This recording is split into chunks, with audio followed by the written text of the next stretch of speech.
Magandang araw! Ako po si Binibining Marcelino mula sa BSED Filipino 3C. Nais kong ibahagi ang aking munting spoken poetry na pinamagatang Ang Mag-aaral sa Larangan ng Edukasyon.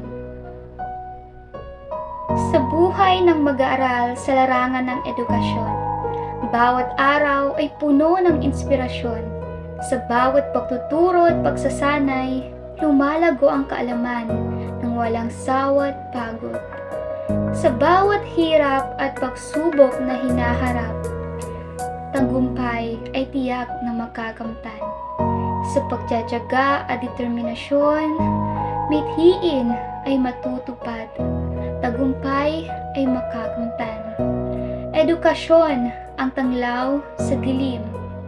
Ito'y gabay sa landas ng tagumpay, sa bawat pangarap na hinahangad. Kaakibat ang edukasyon.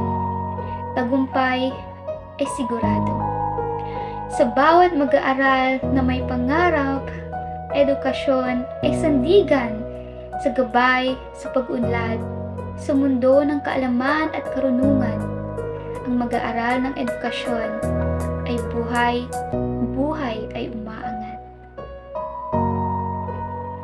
Maraming salamat po sa inyong pagkikinig, mga kapwa kong mag-aaral.